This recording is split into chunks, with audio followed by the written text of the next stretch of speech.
Olá, sejam muito bem-vindos a mais um episódio do podcast Cuidado do Alto, um momento especial, onde olhamos para dentro sem deixar de olharmos para o alto. Hoje nós seguimos o nosso estudo no livro de Provérbios, dia 27, Provérbios 27. E hoje o que o Senhor quer falar, é intenso, como vocês já viram aí no tema, né, no título, vencendo a irritabilidade. Eu sei que para quem me conhece um pouco, me acompanha nas redes sociais, eu tenho essa voz mais tranquila, pareço ser uma pessoa mais zen, moro num lugar muito no meio do mato, muito tranquilo, mas esse ser humano aqui é pecadora. Eu me estresso, eu grito, infelizmente, não me orgulho disso, me iro. Então, assim, eu lido com a irritabilidade, sim, e muitas vezes ela me leva a pecar também. Imagino que por aí também isso deve acontecer, não é mesmo? Algumas pessoas vivem esse episódio com mais frequência, outras menos, mas é uma batalha de todos nós. E nesse Provérbios 27, Deus quer nos mostrar alguns cuidados que a gente precisa ter diante desses momentos e também algumas estratégias para que a gente lide com esses momentos. Você vai perceber, para quem vem acompanhando aí todos os episódios, o quanto que Deus, quando falamos sobre autocuidado, ele tem buscado trabalhar em nós o nosso coração. O objetivo do Senhor é trabalhar no nosso coração, é ir mais profundo. Não é trabalhar na superficialidade ali dos nossos comportamentos apenas, mas é ir no nosso coração, e a gente vai ver isso hoje também. Então vamos começar lá no verso 14, que diz assim: a bênção dada aos gritos cedo de manhã, como maldição é recebida. Isso aqui nos ensina que o como importa para Deus. Ah, mas pelo menos eu fiz. Mas como foi feito? Foi com grito? Foi à base da irritabilidade? Gritar significa chamar, gritar por socorro, protestar. Eu sempre costumo dizer para pacientes meus e para amigos também, desde quando eu quando eu passei a ser mãe, né? Os episódios de irritabilidade acabam tendo aumentado, sabe? Por várias questões, a gente está lidando ali com um serzinho que a maternidade ela é exatamente um caminho onde foge quase tudo do nosso controle, né? A gente lida constantemente com situações e circunstâncias que fogem do nosso controle. E esse é o tipo de cenário que me leva a me irritar, né? Que me leva ao estresse. Então, por isso que a maternidade acabou aumentando um pouco mais nesse sentido, porque acabo ficando mais exposta a situações que fogem ao meu controle, ou seja, eu me conecto mais com situações em que tendem a gerar esse estresse, essa irritabilidade. Então, eu venho aprendendo que todo grito ele é um pedido de socorro interno. Então, toda vez que eu me pego gritando dentro do meu lar, ou me estressando, ou eu ouço minha voz subindo de tom, automaticamente vem à minha mente no que eu preciso de ajuda, porque é eu que estou pedindo socorro. Toda vez que eu grito, seja lá para o que for, ou para quem, pode ser para o cachorro, mas é uma forma interna minha de pedir socorro de algo não está bem dentro de mim. Se abençoamos aos gritos, o nosso objetivo, na verdade, não é abençoar, é protestar por algo. A gente, na verdade, o intuito não é a bênção. Inclusive, ele fala, se você pega uma coisa boa, mas grita, como maldição é recebida. Ou seja, o que não é tão importante quanto o como. O como é muito importante. Como você faz isso que você faz, porque o como revela a intenção do nosso coração. E, mais uma vez, é aí que o Senhor quer trabalhar. Então, a pergunta que a gente tem que fazer é: o que ou em que estamos precisando de ajuda? O que estamos precisando que muitas vezes acreditamos que o outro deveria suprir? E esse outro é onde a gente direciona o nosso grito, né? Seja com o nosso esposo, com o nosso filho, com o nosso cachorro, com a planta, seja lá o que for, onde a gente estiver direcionando esse grito, esse pedido de socorro, a gente está protestando por algo. Se a gente fosse traduzir isso, a gente está dizendo: eu preciso de ajuda. Cada grito nosso é: eu preciso de ajuda, me socorre aqui dentro. Eu não estou bem. Então, toda vez que a gente se pegar gritando, a gente precisa ter muito claro isso. E isso é uma das coisas que eu já desenvolvi em mim, que é meio que automático. Quando eu percebo que eu estou tendo comportamentos parecidos, eu, na hora, penso: eu não estou bem. E não é nada sobre a situação ou as pessoas, é sobre mim, é interno. Vamos lá para o verso 15, vamos continuar nessa linha de raciocínio. Diz assim: a esposa briguenta é como gotejar constante no dia chuvoso. Fala aqui de uma constância, né?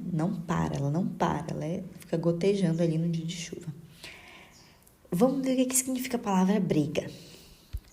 Ela significa a etimologia, né? A natureza da palavra. É incômodo, problema, luta. E é muito legal, porque quando eu pesquisei sobre isso, eu fiquei pensando que muitas vezes a gente se vê assim meio guerreira, né?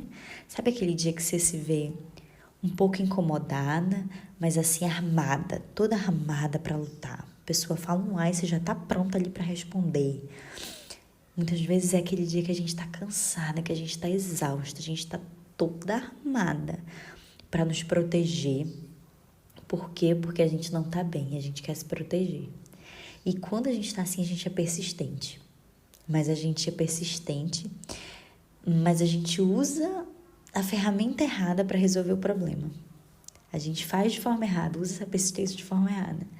A gente poderia estar usando essa persistência para, sim, focar na solução do problema. Mas a gente usa para quê? Para reclamar.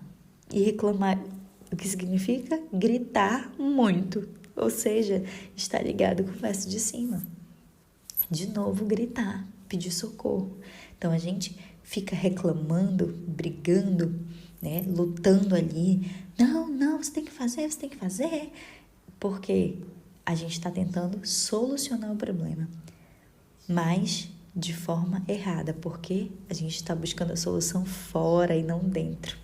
A gente está procurando um culpado, ao invés de assumir a responsabilidade, simplesmente resolver o problema ou acessar o nosso coração. Às vezes o problema é orgulho. Não, porque eu quero que faça do meu jeito. Não, porque eu quero no meu tempo. Gente, eu sei o que é isso. Ai, meu Pai, Senhor, vai falando do meu coração aqui também, da minha vida. Como que às vezes a gente reclama muito e a gente fica, não, como se aquela pessoa fosse resolver, ou como se o problema fosse aquela pessoa. E a gente fica persistindo ali em gritar, em reclamar e falar, e a gente é incansável. A gente luta com todas as nossas forças uma guerra errada, com uma arma errada. A gente deveria parar e acessar usar toda essa intensidade para acessar o nosso coração, entender o que eu estou precisando. Aonde de fato eu estou precisando de ajuda. E para onde eu deveria clamar, para quem eu deveria clamar e não reclamar. Eu parar de gritar muito e clamar muito a quem pode me ajudar de fato, a quem pode sondar meu coração e entender que eu estou muitas vezes procurando algo que eu necessito numa fonte errada, numa fonte que não vai me dar.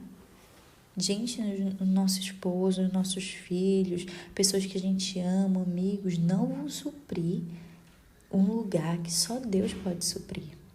A gente não vai ter o amor que a gente precisa ser abastecido e renovado, a gente não vai ter a fonte desse amor que a gente precisa nos abastecer constantemente nesse exercício de autocuidado, de até amor próprio, como é dito, né? Esse sentimento de amor, de nos sentirmos amadas, a responsabilidade disso a fonte primária disso não vem das pessoas, não vem dos nossos filhos, porque muitas vezes a gente acredita que a gente só vai se sentir amada se o nosso filho obedecer da forma que a gente está mandando, ou fizer aquilo que a gente quer, ou agradar o nosso coração, ou o nosso marido fazer o que a gente deseja, e aí a gente vai se sentir amada. No fundo, todo problema tem essa raiz.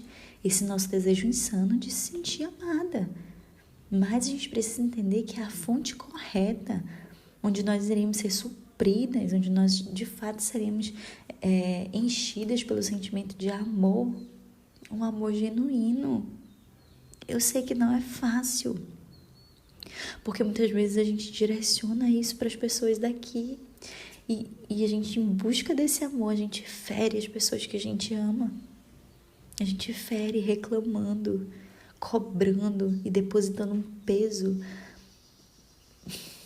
exacerbado, um peso cruel, porque a gente espera delas coisas que elas não podem nos dar, que só Deus pode nos suprir. Isso é sério, isso é forte, porque muitas vezes a gente está tão afogada no meio daquela reclamação. Sim, eu sei que às vezes você está muito cansada, como eu estive esse mês. Foi um mês que eu dormi pouco e eu me peguei em vários momentos nesse cenário, onde eu precisei parar, repensar e entender, não, eu preciso ser abastecida pela fonte do amor. Não é meus filhos, não é meu marido que vai me dar o que eu preciso nesses dias que eu tô esgotada, eu tô exausta, eu tô cansada. A gente tem que parar de procurar na fonte errada. No verso 16, diz assim: detê-lo é como deter o vento, como apanhar óleo com a mão. A gente precisa entender que isso é muito sério. Às vezes a gente se acostuma de dizer que não, a gente está cansado, não que eu sou estressada assim mesmo, não que eu sou assim mesmo. A gente precisa ter claro que essa versão é uma versão incontrolável, como diz aqui. Detê-lo é como deter o vento, como apanhar óleo com a mão, ou seja, incontrolável. A gente acaba assumindo uma versão nossa incontrolável, ou seja, pecadora, sem ser controlada pelo Espírito, mas deixando no comando a nossa carne, a nossa vontade, o nosso desejo de justiça, o nosso desejo de vingança. Isso é cruel e a gente precisa ter claro isso, para que quando isso aconteça a gente não diga assim, não, eu só estava estressada, desculpa se eu estava estressada. Não, isso é mais grave do que simplesmente eu estava estressada. E a gente esquece de ter essa responsabilidade. E Deus tem nos cobrado isso nesse momento. Sabe por quê? Porque no final de um dia, onde a gente foi levada pela nossa emoção, pela nossa raiva, pela nossa irritabilidade, pela nossa falta de nosso desejo de não estou me sentindo amada, a gente acaba manchando o nome de Deus. Porque quando eu paro nesses dias e eu olho, eu digo, nossa, se alguém estivesse aqui de fora, dentro da minha casa me vendo, diria que eu sou uma mulher cristã? Sabe? Só que ao mesmo tempo o Espírito Santo fala, e não tinha ninguém de fora, mas tinha eu, e isso não vale? Ele sussurrou um dia desses isso ao meu coração. Falei, nossa, que bom que ninguém me viu essa minha versão horrorosa agora, porque só você sabe coisas às vezes que você fala que machuca, na emoção, na irritabilidade, no meio de um estresse. Mas o Senhor diz assim, e eu estava, e a minha presença não importa. Isso é muito forte. O que estamos sentindo realmente falta. O que está nos faltando? É o sentimento de injustiça, a gente está se sentindo injustiçada, cansada. Por que eu estou tão exausta? Mas parece que é só eu que estou exausta. Por que esse peso é maior sobre minhas costas? Esse sentimento de injustiça. A gente precisa cuidar do nosso coração. A gente precisa entregar o nosso coração ao Senhor. Vou pedir para que o Senhor sonde o nosso coração e suprir a necessidade do nosso coração no lugar certo. Buscar o Senhor, entender, Senhor, o que está faltando em mim, o que eu estou precisando, o que eu estou clamando. Sonda o meu coração, o que é esse sentimento? Eu estou me sentindo injustiçada? Eu estou me sentindo que eu não sou amada? Por que eu não estou sentindo que eu sou amada? Por que eu estou descontando em X e em Y? Me abastece do teu amor, Senhor. No verso 18, aí vem um verso que parece que não tem nada a ver, mas vai fazer sentido, porque diz assim, quem cuida de uma figueira comerá de seu fruto, e quem trata bem o seu Senhor receberá tratamento de honra. Aqui parece que não tem nada a ver, mas traz uma lição preciosa para que a gente use nesses momentos de estresse e raiva. Aqui nos lembra da lei da semeadura, né? O cuidado, ele produz fruto.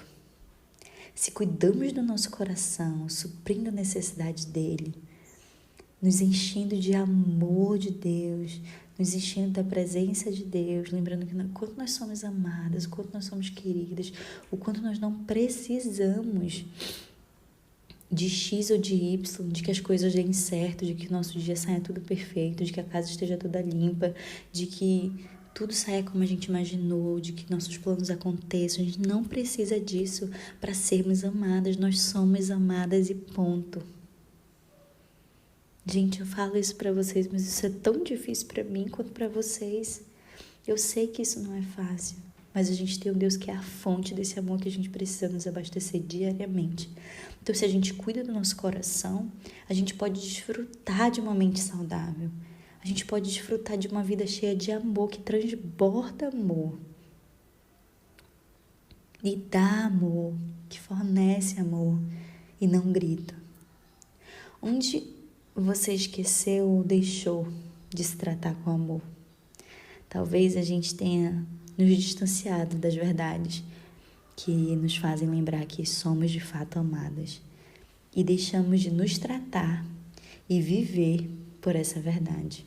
Muitas vezes a gente tem se esquecido da gente, de se cuidar, de se amar, de lembrar que somos sim amadas.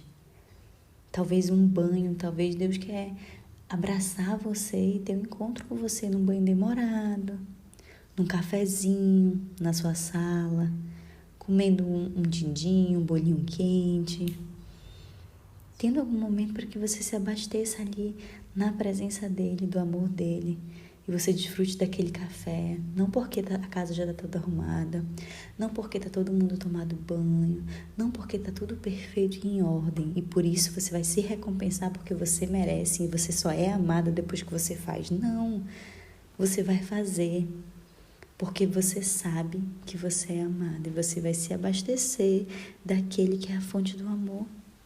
E você vai, Senhor, eu vou tomar um banho aqui, vem comigo, que bom, e coloca um cheiro gostoso, porque ou contempla algo, porque tudo isso, a criação de Deus, o que Deus criou, a presença dele, é o que vai nos abastecer do seu amor, nos encher da sua presença. No verso 19, chegando ao final, a gente vê assim como a água reflete o rosto, o coração reflete quem somos nós. O que o nosso coração tem revelado? Incontroláveis ou guiadas pelo Espírito? Precisamos de mais temor, entender que nada justifica uma vida ou um dia descontrolada. E isso, na verdade, entristece o coração do nosso Pai. Isso nos leva a uma vida fora da vontade dele. Que nós possamos lutar incansavelmente para viver longe desse lugar, longe dessa nossa versão. E que nós possamos nos abastecer constantemente do amor dele e viver na verdade de que somos amadas, para que não venhamos viver uma vida amarga e amargando a vida de ninguém. Esse é o meu desejo para o meu coração e para a sua vida também. Que nós possamos nos cuidar mais, nos amar conforme Deus nos ama e nos abastecer da sua presença e da sua fonte inesgotável de amor. Eu espero que o Senhor tenha falado ao seu coração. Me conta aqui um pouquinho como que foi, o que Deus falou com você através desse episódio. Se edificou sua vida, compartilhe com outras amigas também. A gente sabe que muitas mulheres vivem essa realidade, esses momentos mais desafiadores. E nos encontramos amanhã. Um abraço.